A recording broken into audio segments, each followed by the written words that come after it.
बिहार विधानसभा चुनाव का माहौल अब पूरी तरह गर्म हो चुका है। प्रदेश की राजनीतिक गलियारों में चर्चाओं का दौर तेज है और सभी प्रमुख दल अपनी रणनीति को अंतिम रूप देने में जुट गए हैं।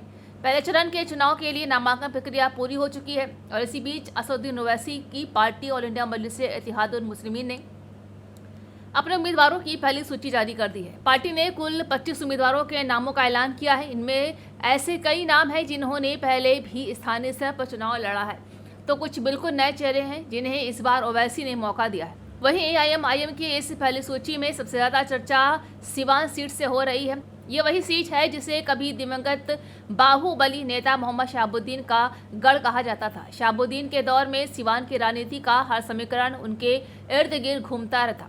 इनकी लोकप्रियता और प्रभाव आज भी इलाके में महसूस की जाती है। ऐसे में ओवैसी का सिवान में मोहम्मद कैफ उर्फ बंटी को मैदान में उतारना राजनीतिक हलकों में एक बड़ा संकेत माना जा रहा है।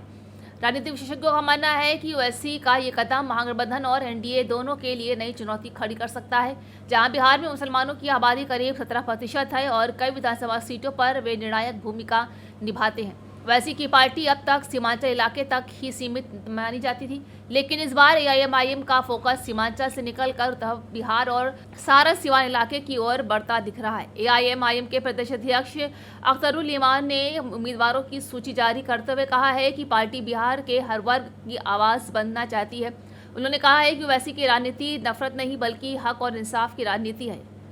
तो इस सियासी हलकों में ये भी चर्चा है कि ओवैसी का ये कदम सीधे तौर पर महागठबंधन खासकर राजद के वोट बैंक में सेध लगाने वाला साबित हो सकता है। सिवान में अब तक राजद का प्रभाव मजबूत रहा है, लेकिन मोहम्मद कैफ की उम्मीदवारी से समीकरणों में बदलाव मुमकिन है। तो उसके बाद राजनीतिक प्रेक्षकों का मानना है कि इस बार का चुनाव सिर्फ सत्ता परिवर्तन का नहीं बल्कि बिहार की सामाजिक और धार्मिक राजनीति के नए अध्याय की शुरुआत का संकेत भी हो सकता है। आने वाले दिनों में जब प्रचार अपने चरम पर होगा तब ये साफ हो जाएगा कि ओवैसी की रणनीति कितनी सफल रहती है और क्या एआईएमआईएम वाकई बिहार की राजनीति में अपनी जगह बना पाएगा या नहीं।